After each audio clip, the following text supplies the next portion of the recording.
Woman and the People.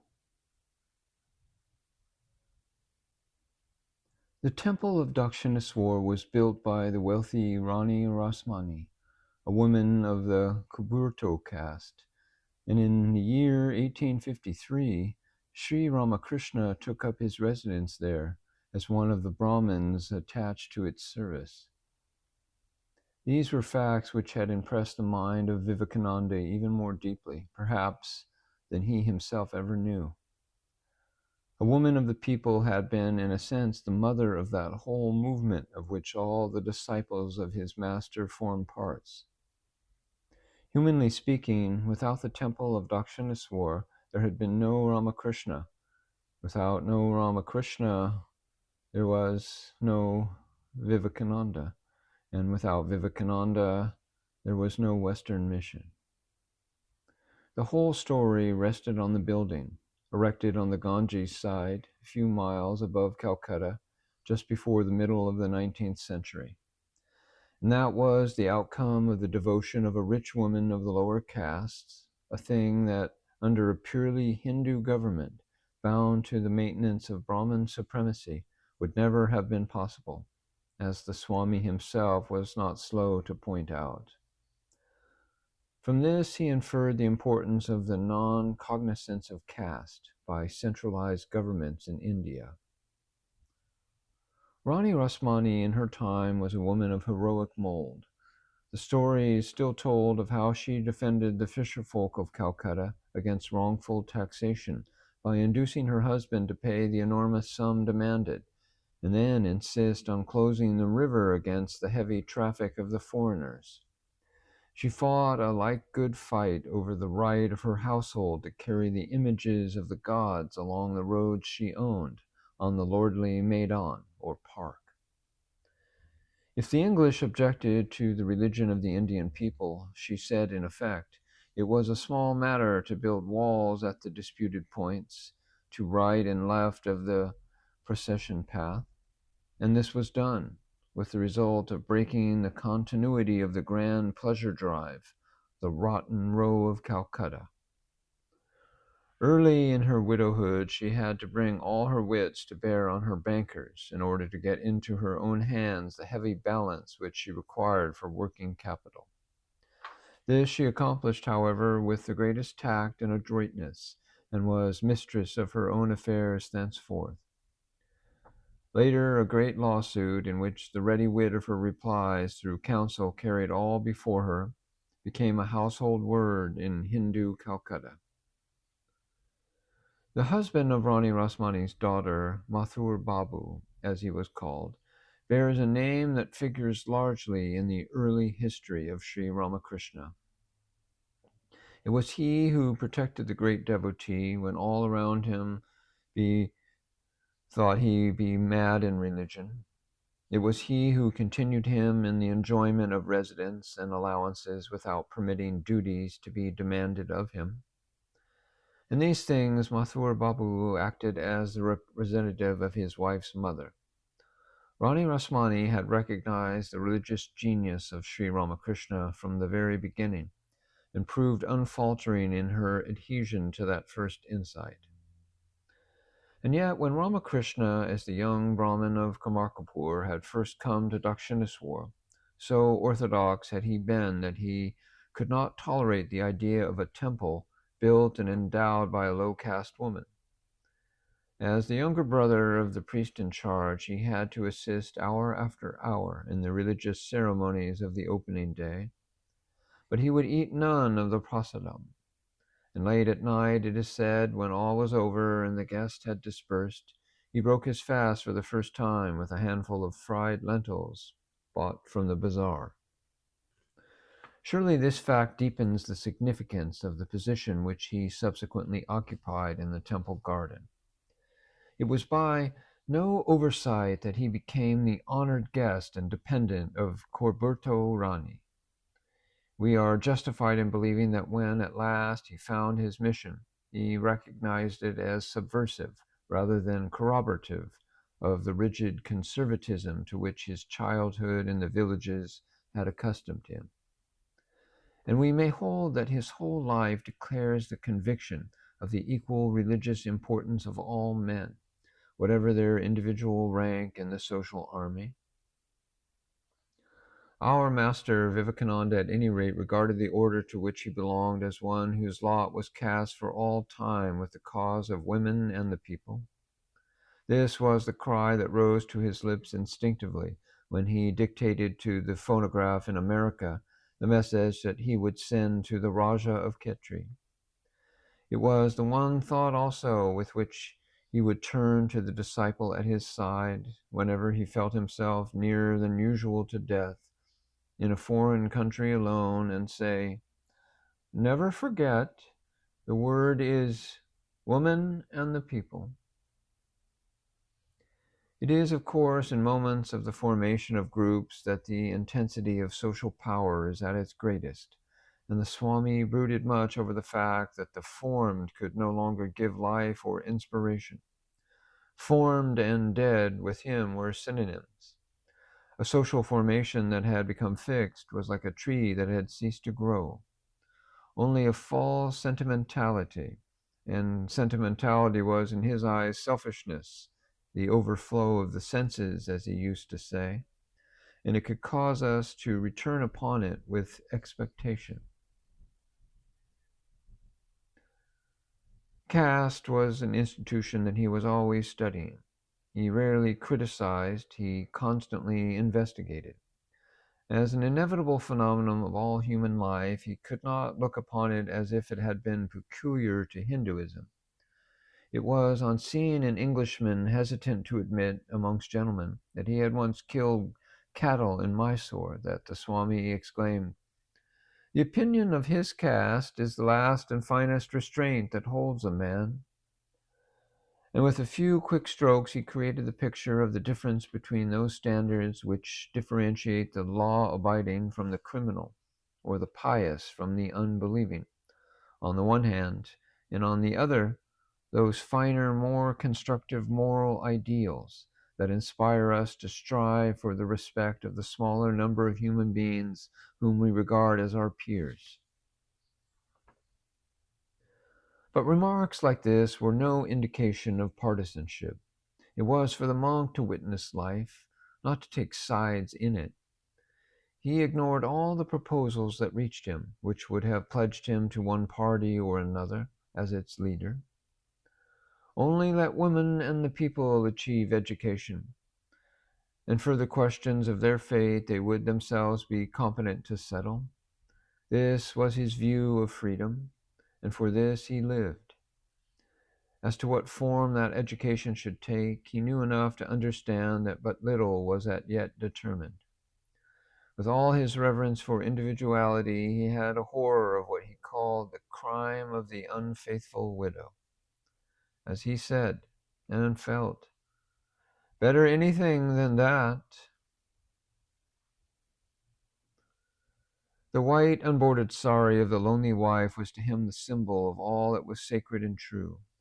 Naturally, then, he could not think of any system of schooling which was out of touch with these things as education.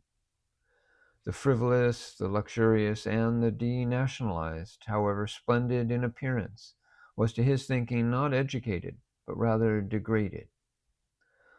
A modernized Indian woman, on the other hand, in whom he saw the old-time intensity of trustful and devoted companionship to the husband, with the old-time loyalty to the wedded kindred, was to him the ideal Hindu wife. True womanhood, like true monkhood, was no matter of mere externals, and unless it held and developed the spirit of true womanhood, there could be no education of women worthy of the name. He was always watching for chance indications of the future type. A certain growth of individualism was inevitable and must necessarily bring later marriage and perhaps a measure of personal choice in its train. Probably this, more than anything else, would tend to do away with the problems created by child widowhood. At the same time, it was not to be forgotten that early marriage had in its time been a deliberate attempt on the part of the community to avoid certain other evils which they had regarded as incidental to its postponement. He could not foresee a Hindu woman of the future entirely without the old power of meditation. Modern science women must learn, but not at the cost of the ancient spirituality.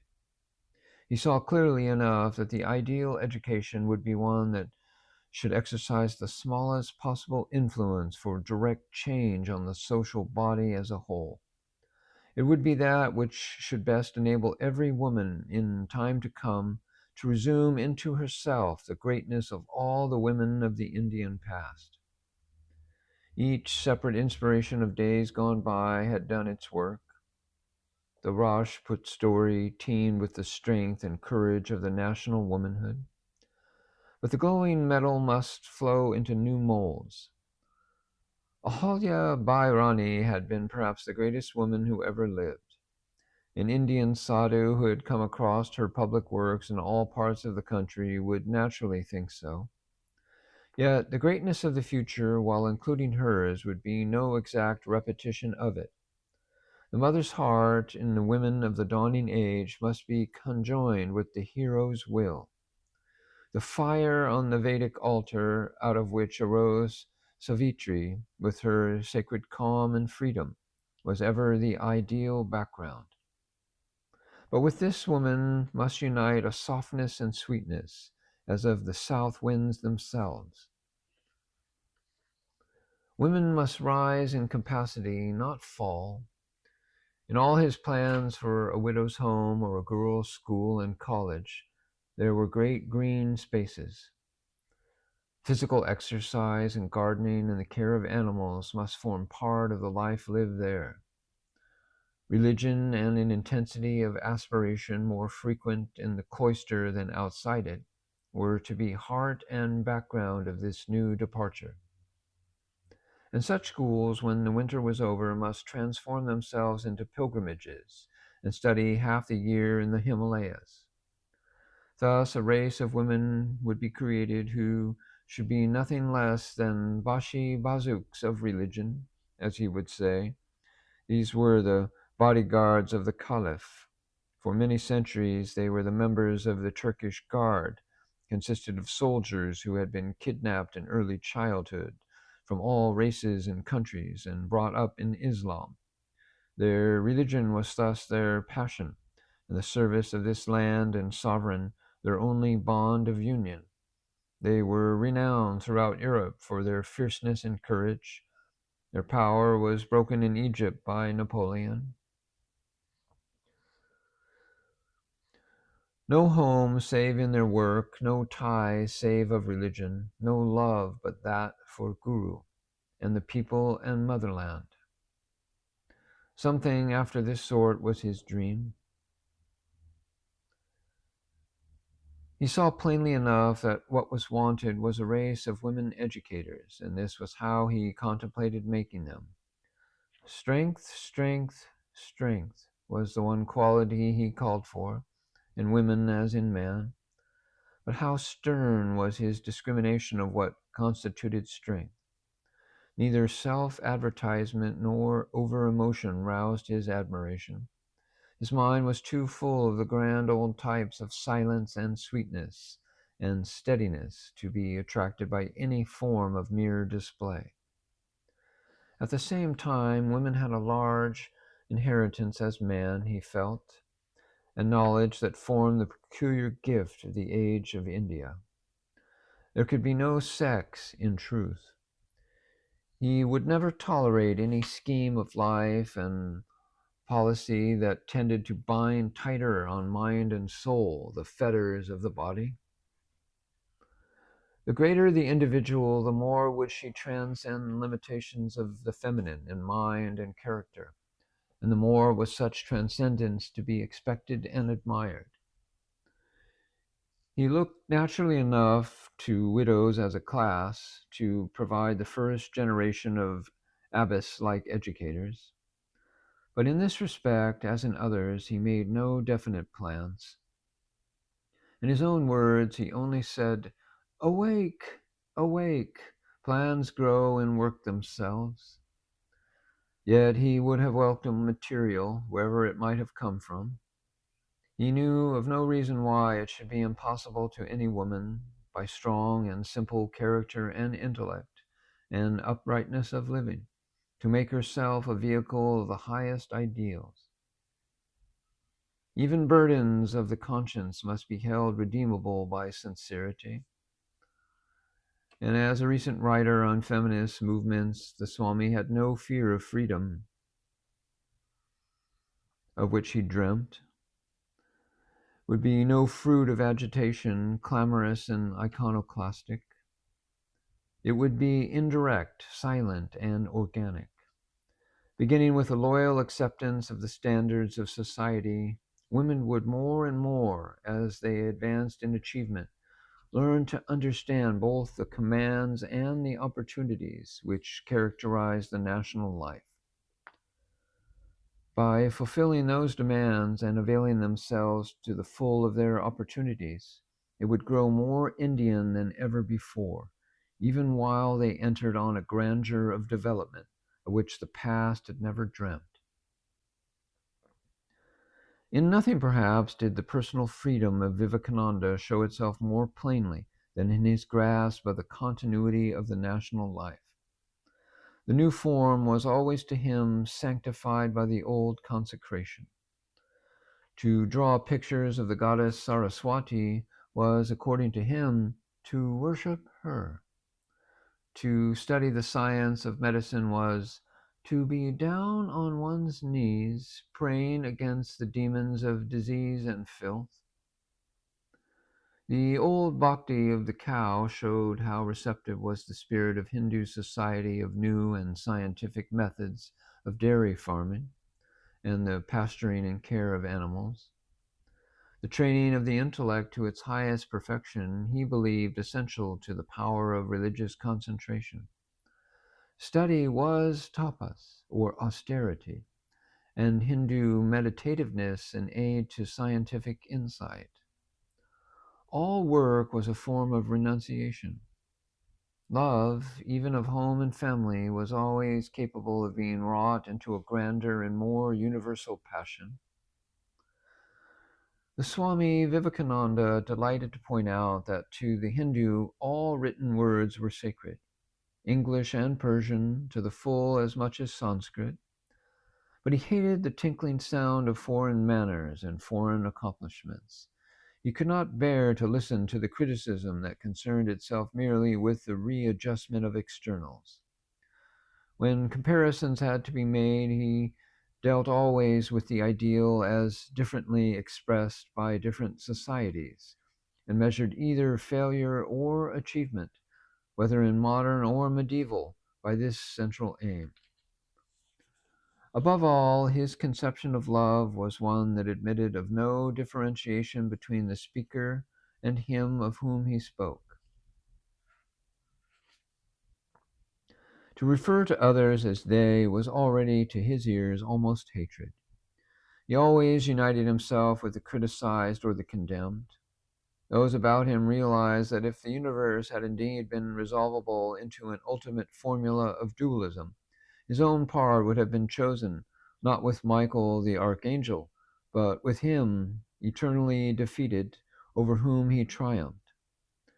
And this was with him no expression of an inner conviction that he could teach or aid. It was simply the passionate determination to share the hardest lot to which any might be driven without escape, to defy the powers of the universe, if need be, by himself suffering the utmost to which any single consciousness anywhere might find itself irretrievably doomed. The basis of service. Well might be pointed out, as he does in certain of his published letters, that even compassion was not motive enough on which to build the service of others. He would have no such patronage. Compassion, he said, was that which served others with the idea that they were jivas, souls. Love, on the contrary, regarded them as the Atman, the true self. Love, therefore, was worship, and this worship the vision of God. For the Advaitin, therefore, the only motive is love. There was no privilege to be compared with the trust of a great service. As he said in one of his letters, it is the Savior who should go on his way rejoicing, not the saved. As priests purified themselves for the service of the altar with eager awe and with the will to endure all, yet be steadfast, must they come forward who were chosen for the sacred task of women's education. He remembered and often repeated the words of Mataji Maharani, the Maharatha woman who founded in Calcutta the Mahakali Pastala. She said, Swamiji, pointing to the little girls whom she taught, I have no help, but these blessed ones I worship, and they will take me to salvation. A like intensity of the chivalry spoke in his attitude towards those whom he called the people. Education and knowledge were the right of these as much as of their brothers higher in social scale. Having this, they would work out their own destiny freely from within. In this view of the task before him, the Swami was only continuing the tradition of all the great Indian teachers from Buddha downwards. In the age when the philosophy of the Upanishads had been the exclusive privilege of the Aryans, the Tathagata arose and taught to all alike the perfect way of nirvana by renunciation. In a place and period where the initiation of the great masters was the cherished culture of the few, Ramanuja, from the tower of Kanjivaram, proclaimed the mystic text to all the pariahs. It is now the dawn of the modern age, with its realization of manhood by secular knowledge in India. Naturally then, to Vivekananda, the absorbing question was how to give secular knowledge to the people. He saw, of course, that the energy and cooperation of the whole nation was necessary if material prosperity was ever to be brought back to India. And he knew well enough that the restoration of material prosperity was an imperative need. A God, he said with his accustomed vigor, who could not in this life give a crust of bread, was not to be trusted in the next for the kingdom of heaven. He also felt probably that only by the spread of knowledge could the country as a whole be kept steadfast in its reverence for the greatness of its own inherited culture, intellectual and religious. In any case, new life could only be poured into the veins of the higher classes by a great movement of forth-reaching to the democracy. He believed that the one thing to be renounced was any idea of birth as the charter of leadership. The sublimated common sense that men call genius was to the full as likely to occur in the small shopkeeper or in the peasant taken from the plough as in the Brahmin or the Kayastha.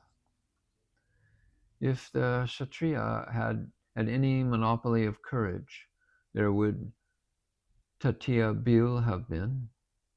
He believed that the whole of India was about to be thrown into the melting pot, and that no man could say what new forms of power and greatness would be the result. The need of the villages. He saw plainly that the education of the Indian working folk was properly the task of the Indian lettered classes and of no others. The infinite danger that attended the introduction of knowledge by foreign minds from foreign sources was never for one moment hidden from him. This is the meaning of his constant plea in his published correspondence for the teaching of the villages by wandering students who would carry the magic lantern, the camera, and some means for simple chemical experiments.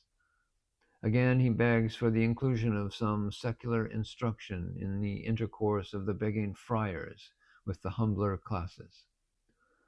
All this, of course, would be little more than a support and attractive invitation to the new learning. For that learning itself, every man would have to struggle, alone or in combination. But there can be no doubt that to bring home to a large population the idea that there is a world of thought and knowledge unattained by them is the first step in the popularizing of new culture. In such schemes, therefore, Swami Vivekananda was emphatically right. As befitted a religious teacher, however, the work that he himself initiated and consecrated was almost always some special service of the hungry or the sick. It was he who found the money that started the special sanitation missions, first undertaken by the Ramakrishna order as a measure for plague prevention in 1899, and never abandoned. Throughout his years in the West, he was seeking for workers to, as he said, devote themselves to the Indian pariahs. And nothing caused him such exultation in 1897 as to see his Brahmin disciples nursing low-caste patients through cholera. He said, referring to this, "We see again what happened before in the days of Buddha." And those who knew him best feel a peculiar reverence and affection for the little hospital in Benares that was the last-born child of his love and pity. But Vivekananda's heart was not less bound up in other undertakings, which, though less direct, his were more purely educational. The well-being of the various magazines in which the order was interested, and the industrial education carried on by the orphanage at Murshidabad, were matters of the deepest import in his eyes. Under present circumstances in India, the magazine is often a kind of peripatetic school, college, and university, all in one. It has a marvelous degree of influence. It carries ideas on the one hand and offers a means of self-expression on the other. And it was an instinctive perception of this educational value that made the Swami so eager about the fate of various papers conducted by his brethren and disciples. The same number of a periodical will sometimes combine the loftiest transcendental abstractions on one page with comparatively faltering secular speculations on the next, and in this affords an exact index to the popular mind of the transition. The Swami himself said, referring to this paradox, "The Hindu's idea of the means of knowledge is meditation, and this serves him well when the subject is mathematics. Unfortunately, however, his instinct would lead him to the same method in the case of geography, and not much geography comes that way." Problems of the Shudra caste. Vivekananda's passion of pity, however, did not concern itself with the Indian people only. True to his Oriental birth, he would always defend the small farmer or the small distributor against those theorists who seem to consider that aggregations of business are justified in proportion to their size.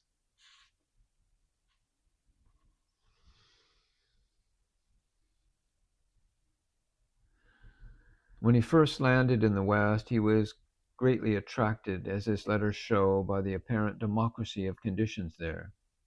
Later, in 1900, he had a clearer view of the underlying selfishness of capital and the struggle for privilege, and confided to someone that Western life now looked to him like hell.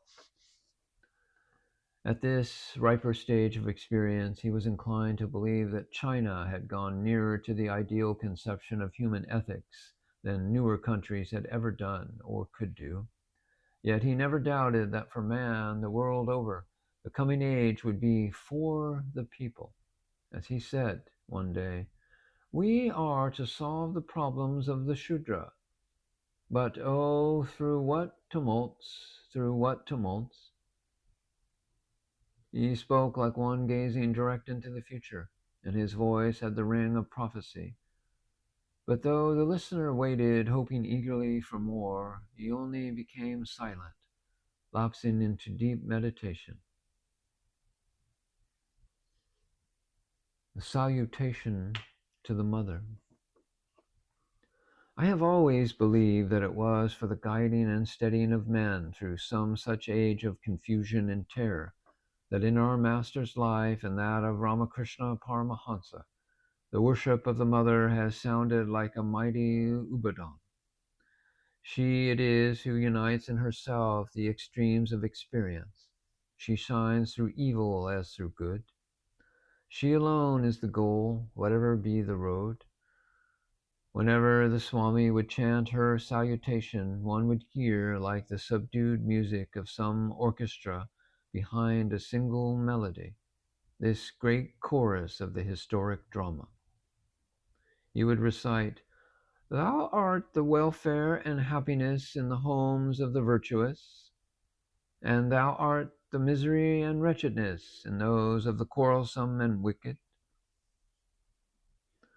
And then, as the mingling of oppressor and oppressed in a common hope and terror, as the trampling of armies and turmoil of nations grew louder and clearer in the mental ear, one would hear the thunder of the great ascription rise above it all. "Thou mother of blessings, thou the giver of desires, thou the doer of all good, to thee our salutation. Thee we salute, thee we salute, thee we salute. Thou terrible dark night, thou the night of delusion, thou the night of death, to thee our salutation. Thee we salute,